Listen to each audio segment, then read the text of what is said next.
안녕하세요. 만나서 반갑습니다. 역사가 김영준입니다.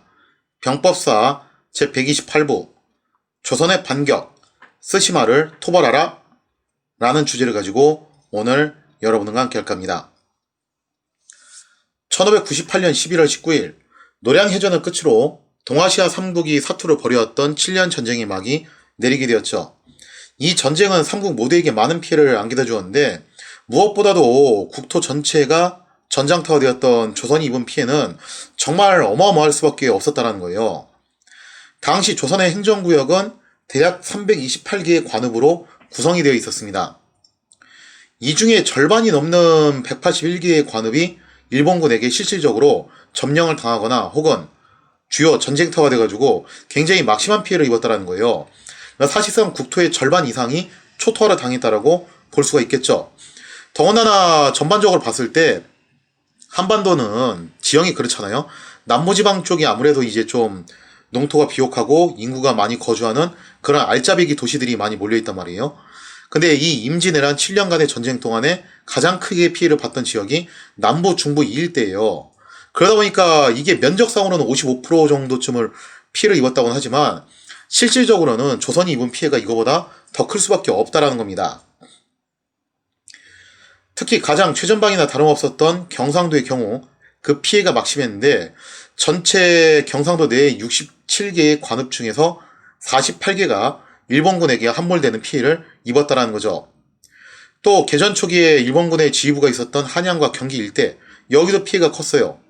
자, 경기도 같은 경우는 전체 37개의 관읍 중에서 35개가 함락을 당해서 사실상 경기도 일대는 그냥 아작이 났다고 봐도 좋을 정도로 그 정도로 큰 피해를 입었다는 거죠.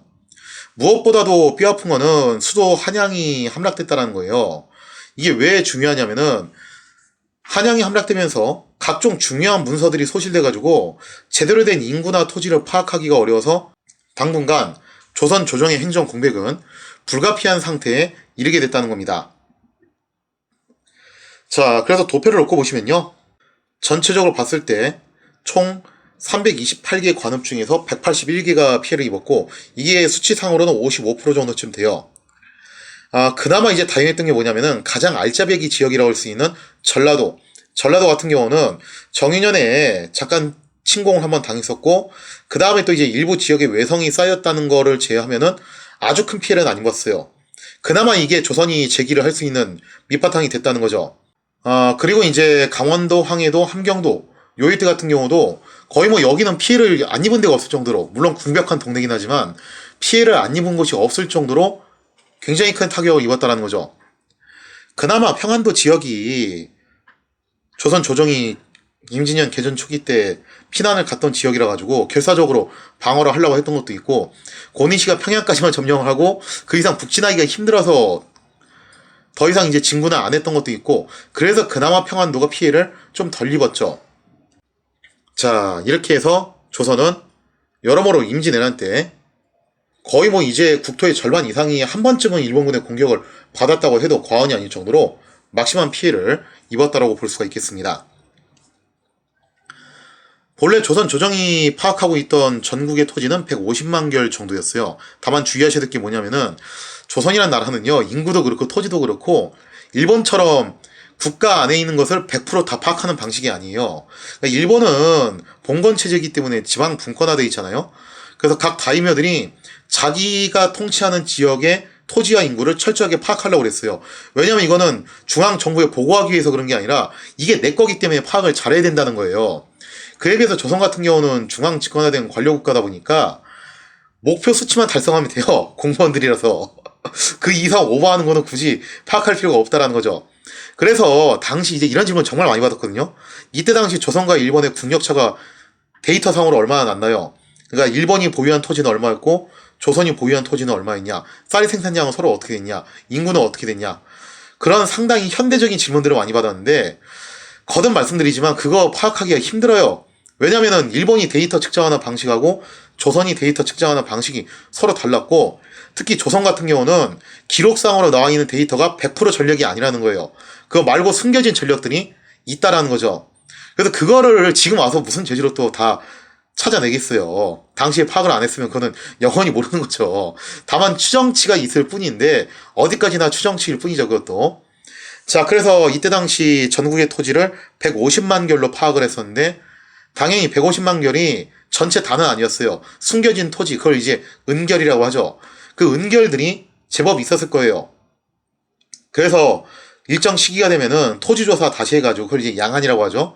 양안을 해가지고 그런 은결들을 찾아내는데 주력을 한다는 거죠. 근데 어쨌든 지금 한양이 함락되면서 각종 문서가 다 소실되는 바람에 이거 다 사라진 거예요. 토지대장도. 그래서 이때 당시 전쟁 끝날 때쯤 조선 조정이 파악 가능한 토지는 30만 길이었습니다. 이 얘기는 뭐냐면은 세금이 이건 반토막도 아니고 5분의 1 토막이 났다는 거예요.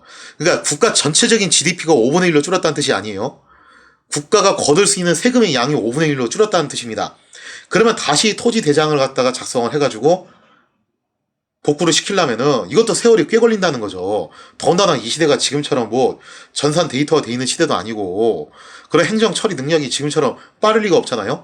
더군다나 이거 해가지고 만약에 양안에 자기 토지가 올라가면은 100% 세금 잡히는 건데 힘있고 빼긴 사람들은 이 기회를 틈타가지고 어떻게 해서든 여기서 빠져나오려고 하겠죠.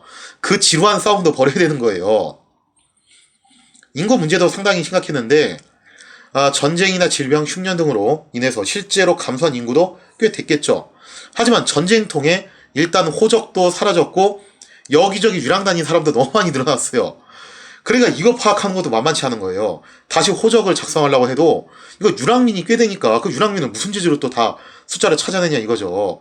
그리고 유랑민은 숫자를 찾아내도 소용이 없어요. 왜냐면 어차피 세금도 못 내고 군대도 못 가는 사람들이거든요. 그러니 우선순위가 뭐냐면 유랑민들을 정착을 시키고 다시 또 호적대장 만들고 그 다음에 또 양안 만들고 그래서 세수를 확보하고 이 과정을 다시 해야 된다는 거예요.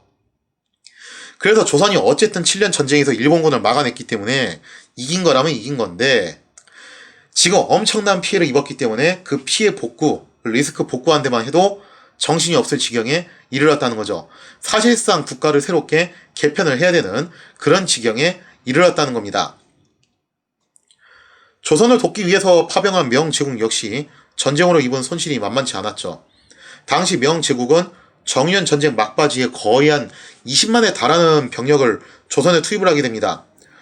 문제는 당시 조선이 오랜 전란을 인해가지고 제대로 된 병참을 대줄 여력이 없었다라는 거예요. 그러니까 원래는 조건이 뭐였냐면은 군대를 보내줄 테니까 보급은 너네 조선이 되라 그거였는데 그럴 여력이 없어요. 왜냐면 지금 조선의 행정망이 완전히 붕괴됐잖아요. 더군다나 20만 대군이나 되는 병력을 지금 이 시점에서 먹일 수 있는 그런 여력이 있을 리가 없어요, 그게. 자, 그래서 결국에는 조선이 사전사정을 해가지고 어떻게 하냐면은 명제국도 이쯤 되면 이제 갑갑해지는 상황이 되는 거죠. 병력까지 대준 것도 모자라가지고 본국에서 물자며 자금이며 싹 다 투입을 한 거예요, 여기다가.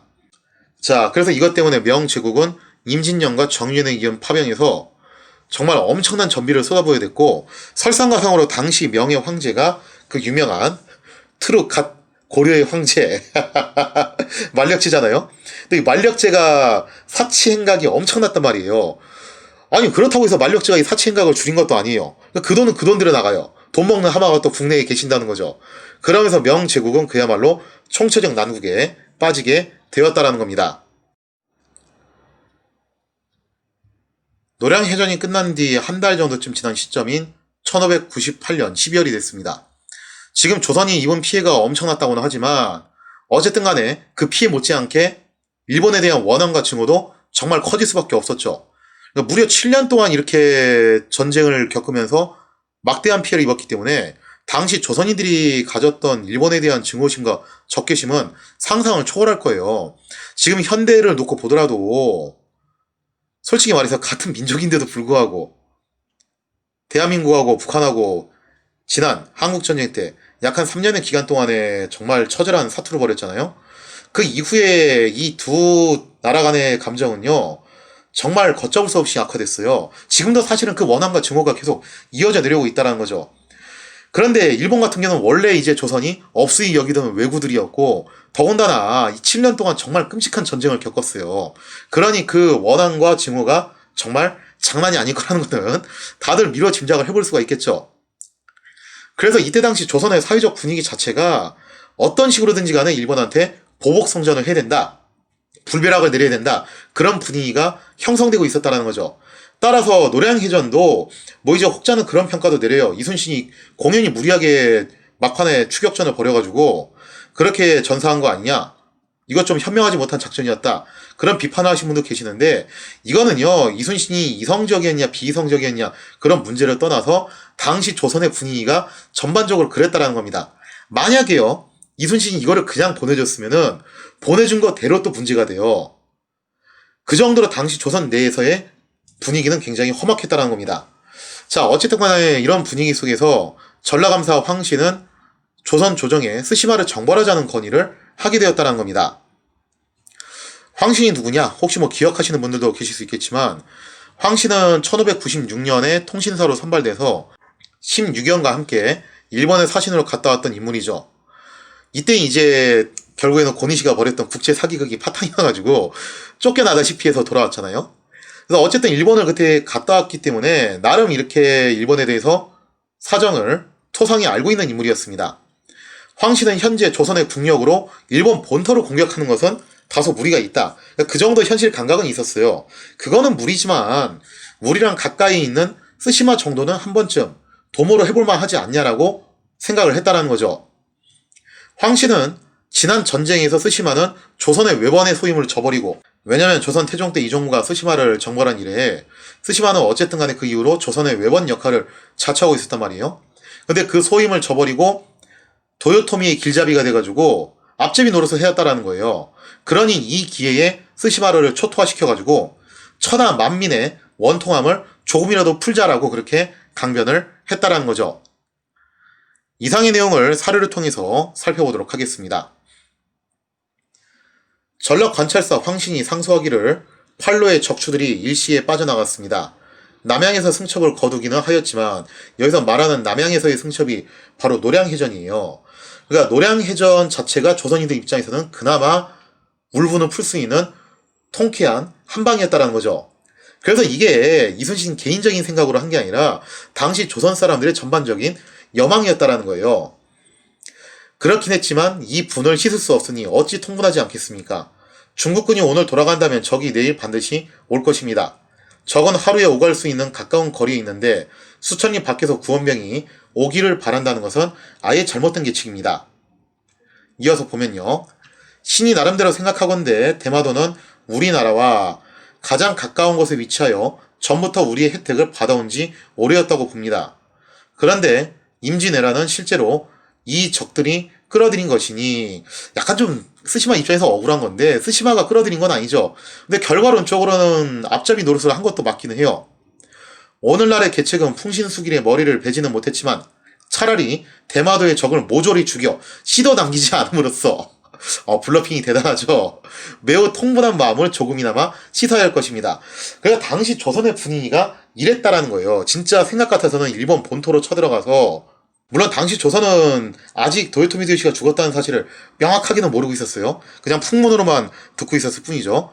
그래서 쳐들어가서 도요토미의 목을 쳐도 시원찮을 판국이긴 한데 당장 그런 여건은 안 되니까 하다못해 쓰시마라도 아작을 내자라는 그런 분위기가 형성이 되었다라는 거죠. 사실 황신이 쓰시마 원정을 주장한 것은 꼭 보복 성전 때문만은 아니었습니다. 왜냐면 이미 황신이 그런 이제 중요한 단서 조항을 하나 제시를 했거든요. 이게 뭐였냐? 어찌됐든 간에 전쟁이 이탈락 됐으니까 명제국의 군대는 슬슬 본국으로 돌아가고 싶어 할 거예요. 원래 안 그래도 집에 가고 싶어 했던 사람들이잖아요. 그죠? 가뜩이나 집에 가고 싶어 했는데 전쟁도 끝났겠다. 이제 진짜 집으로 가겠죠. 하지만 과거 임진 전쟁 때도 한번 그런 일이 있었죠. 명군의 태반이 본국으로 귀환한 다음에 소수의 명군만 남아 있었어요. 그리고 강화회담이 아직 진행 중이었죠.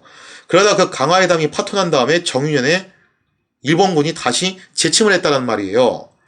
그러니까 거기에 대한 트라우마가 있는 거예요. 이번에도 명군이 철군한 다음에 또다시 일본의 재침이 있지 말라는 법이 어딨냐 이거죠.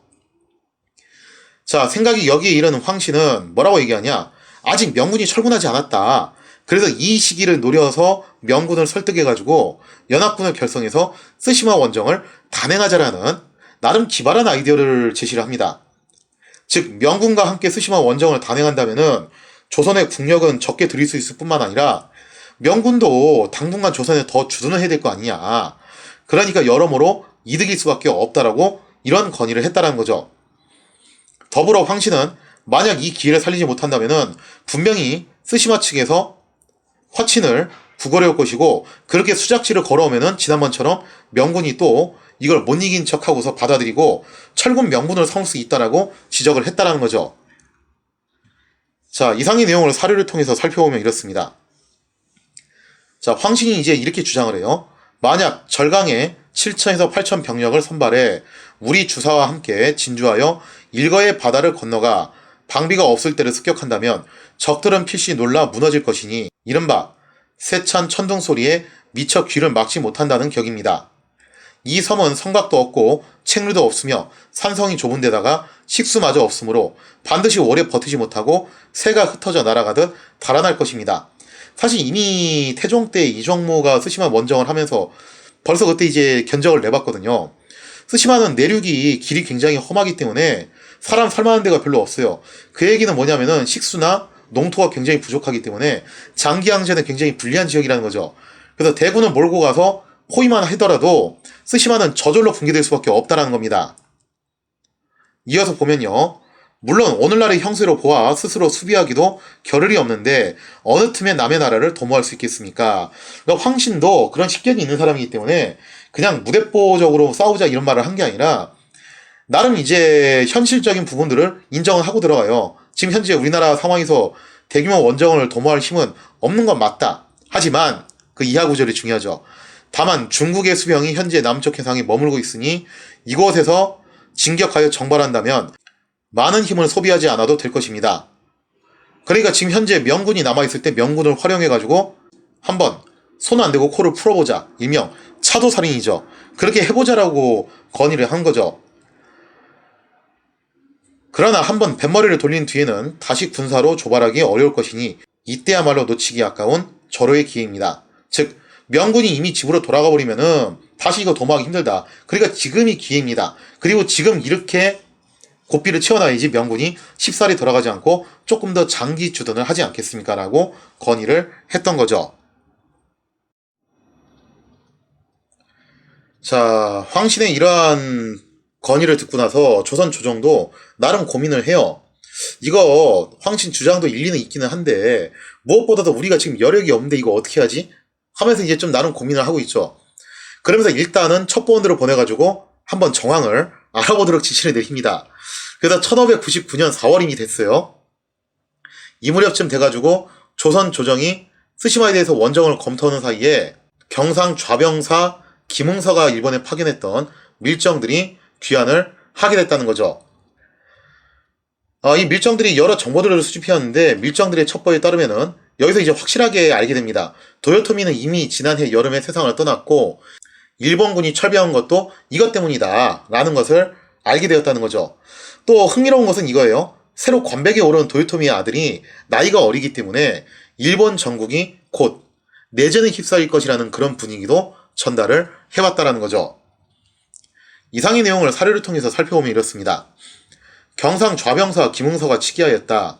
흥양 출신 김경립 등 10명이 외적들 속에서 작은 배를 훔쳐 타고 장기 지경에 들어와 정박하였습니다. 자, 여기서 말하는 장기는 스시마 뒤에 있는 이키섬이에요.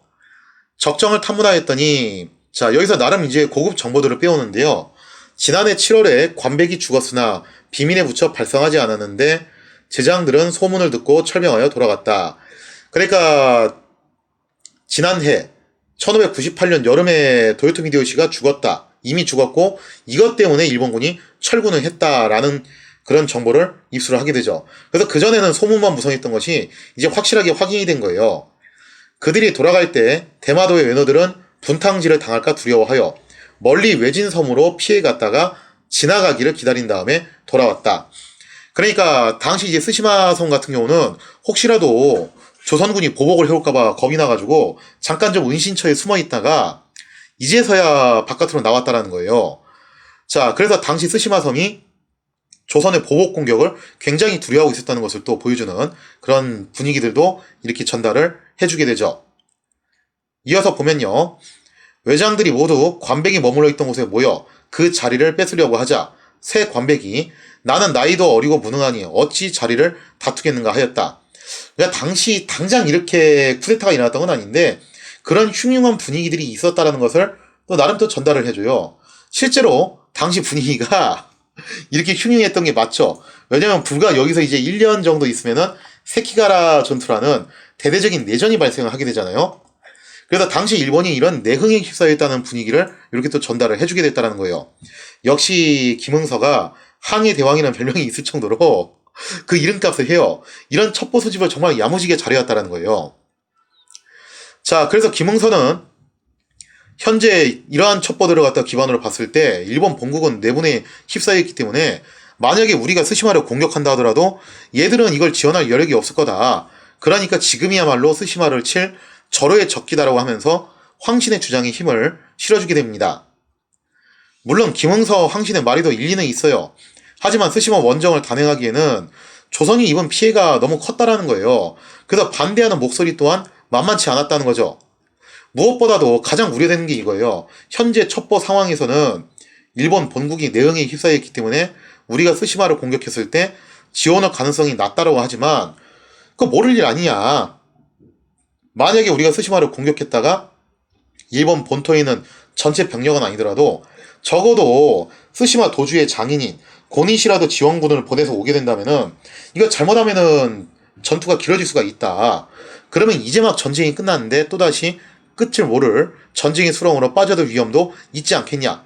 결정적으로 우리 지금 조선은 그런 장기전을 감당할 수 있는 여력이 전혀 안 된다. 이런 반대 의견도 만만치 않게 있었다는 거죠. 조선 조정이 고민하고 있는 사이 스시마 도주 소 요시토시는 쎄한 느낌을 받죠. 이거 뭔가 지금 나 큰일 난 것 같다 한 거예요. 그러면서 굉장히 기민하게 움직여요. 확실히 이 친구가 눈치도 빠르고 이런 수완도 좋은 친구인데 소 요시토시는 지금 일본 본국에서는 언제 내전이 터질지 모르는 흉흉한 분위기이기 때문에 만약에 조선에 대병이 쳐들어온다면은 이거를 도저히 감당할 수 없을 것이라고 재빠르게 판단을 합니다. 이에 소 요시토시는 다소 좀 비굴하지만 먼저 선수를 쳐서 화친을 요청하는 것이 스시마 섬이 살아남는 유일한 길이라고 판단을 했다는 거예요. 이거는 꼭 군사적인 원정이 일어나지 않다 하더라도 계속 조선하고 교류가 단교가 되면은 스시마는 경제적으로 막대한 피해를 입을 수밖에 없다는 거예요. 지금도 그렇잖아요. 한일 관계가 경색되면 제일 크게 피해를 입는 지역이 스시마잖아요.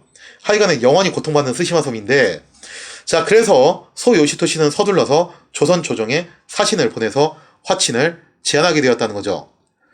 물론 조선 조정은 스시마 측의 화친 제안을 이런저에 거절했습니다. 하지만 스시마 도주 소 요시토시는 지치지도 않고 정말 끈질기게 계속 사신을 보내가지고 화친을 계속 요구를 했다는 거죠. 근데 뭐 어떻게 하겠어요. 이번 스시마 원정을 하려면은 조선군 단독으로 하는 것보다 명군과 같이 해야 되는데 명군이 별로 여기에 대해서 생각이 없는 거예요. 이미 지칠 대로 지친 명군은 하루속히 집으로 가고 싶은 생각 만땅이었다는 거죠. 그래서 조선의 스시마 원정에 대해서 좀 냉담한 반응을 보입니다. 그래서 어떤 뉘앙스로 말하냐면 너네도 괜히 힘 빼지 말고 그냥 가만히 있어라. 지금 너네 피해 복구하기도 정신없어 죽겠는데 뭔 또 원정을 간다고 하냐. 그리고 스시마 애들이 저렇게 잘못했다고 사과하지 않느냐. 그러니까 적당히 합의 보고 끝내라. 또 이제 이런 뉘앙스로 이제 조선을 달랬다라는 거죠. 결국 고민 끝에 공격할 시기를 놓친 조선 조정은 스시마 원정에 대한 의론을 일단 보류를 하게 됩니다. 그리고 스시마 섬은 가까스로 존속될 수 있었죠. 자, 이렇게 해서 스시마 원정에 대한 논의가 어느 정도 일단락되니까 명군은 약 한 1년 정도 조선에 더 주둔을 하다가 물론 전체 병력은 아니었고 일부 병력이었죠. 주둔을 하다가 순차대로 철군을 하면서 1600년경 무렵에는 전 군이 다 철군 완료가 되었다라는 거죠. 자, 이로써 7년 전쟁은 완전히 종식이 된 셈이었습니다. 자, 전쟁은 끝났지만 전후 처리는 계속 이어져야 되겠죠. 그래서 이제 조선 조정에서 나름 전쟁에 대한 반성을 하게 돼요. 우리가 왜 패배를 하게 되었을까? 그래서 여기에 대한 고민 끝에 내린 답이 있었는데 그 답이 무엇이었냐? 거기에 대한 이야기는 다음 시간에 이어서 계속하도록 하겠습니다.